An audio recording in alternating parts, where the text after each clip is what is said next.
stand by you when you're falling, when the river is calling. I said I love you forever, we can make it together.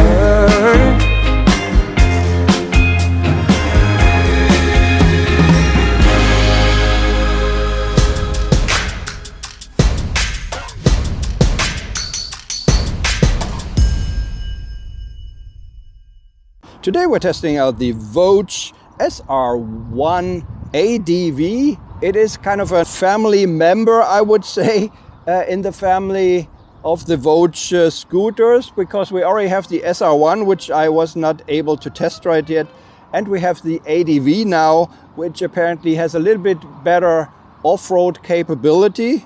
And it is pretty nice, I have to tell you. It is very well equipped. It has ABS, it has TCS, and all this for a price on the road of 3,300 euro. You cannot really beat that with a stick. Anyways, let's get to the controls, the display and the storage space. On the left hand side of the handlebar, we have the brake lever for the rear disc brake. We have a light switch here for high beam, low beam and passing light, very nicely located for your index finger. We have a button here for the video camera in the front, which has a high definition camera they built in, and you can basically record on a rolling basis, and maybe if you need that for your insurance purposes also might be pretty handy. Anyways, we have a enter button here for the display. We have the up and down buttons here for the display. We have the left and right turn signal switch here. We have the horn button here.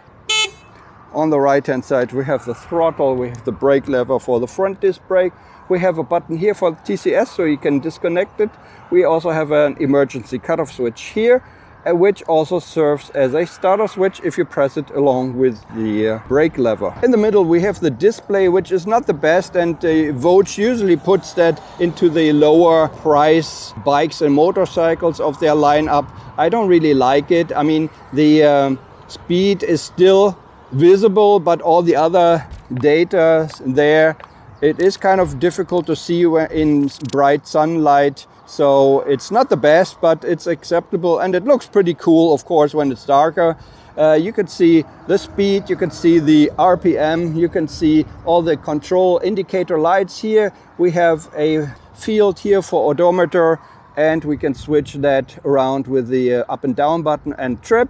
And on the right hand side we can switch the voltage to the average fuel consumption, and we have a coolant temperature gauge here, and we have a gauge for the gas, and that's everything about the display. As I mentioned before, you can also connect it to your phone, and you also have turn-by-turn navigation there, so pretty cool indeed. So when it comes to the storage space, we have a cubby hole only on the left hand side. At first when you open it, it feels kind of strange, but then you notice it is magnetic, and I really do like these magnetic closures. It's really nice.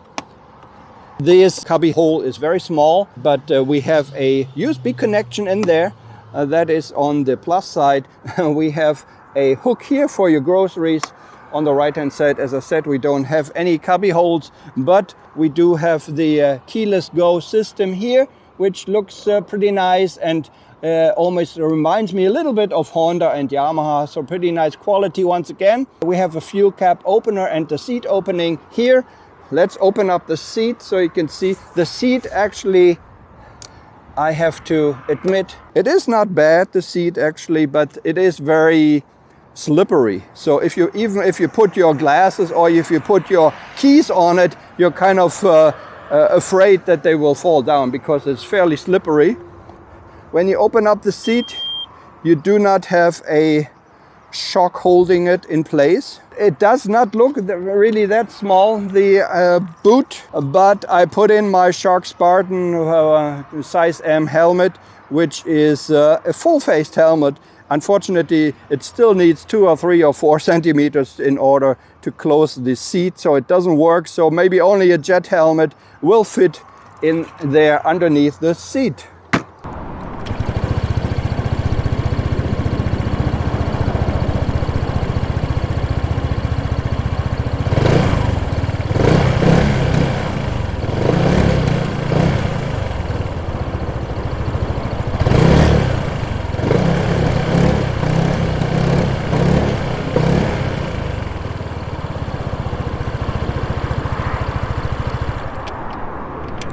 So this is the VOGE SR1 ADV 2024 model year, and we'll take it out for a little spin.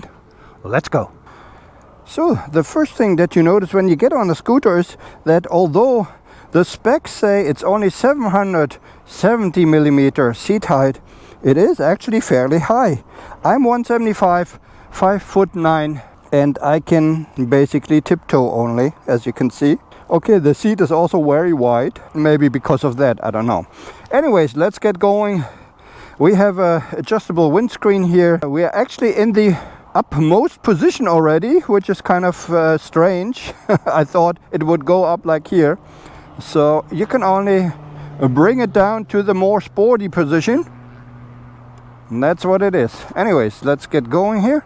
Yeah, it is a one-cylinder 125cc scooter, but nicely equipped, nice price. I think that is actually very interesting. I'm a little bit surprised that I saw it here in Spain. Apparently it has fairly good suspension, front and rear, pretty nice. I already went off-road just a little bit, I mean gravel, and that was actually pretty nice, much nicer than on a regular scooter, because usually scooters have fairly terrible suspension. Two things that you notice right away. First of all, as I said, the electric windscreen is a nice idea. Unfortunately, this is the highest position, so it's not very effective against the wind coming onto you. And the other thing, unfortunately, is the display. Also kind of a bummer, because I mean you can see the speedometer and everything nicely, you know, but still most of the other data which you should see there is not really that clearly visible, only maybe in darker conditions, under darker conditions. Nevertheless, it is a fairly nice cockpit. I do like it. I do like this handlebar here. It reminds me of like ADV adventure. It reminds me a little bit that you're actually sitting on a bike, on a motorcycle, and I do like that. It looks a little bit like the Honda ADV 350. We have all these things that are included already, like ABS, TCS. We have the screen, we have the front camera, and we have turn-by-turn navigation if you actually connect it to a smartphone, and the necessary app for that. Pretty nice. And all that for a street price of 3,300 euro. Pretty darn nice, I would say. And you cannot really beat that with a stick. The color is really, really nice in the sun. It looks smashing. It looks smashing, baby. And the styling I do like as well. One thing I don't really like is, we don't have the full power of the, which is possible in this class. We only have 11.6 horsepower, unfortunately. But okay, maybe it's not really that necessary, but I think they wanted to have a differentiation between the other bikes or whatever they have in their lineup, although they don't have any bigger scooters at the moment. There's also an SR1, which is the more traditional one. This is the adventure version here, which I personally think, I mean, it's a totally different styling to the other SR1, and I like this one much better. Full LED, everything included. It feels nice. We have 14-inch tire in the front, 13 in the rear. It's not really that big, but it is certainly quite nice. It is very stable. It feels nice. It just feels right, the scooter.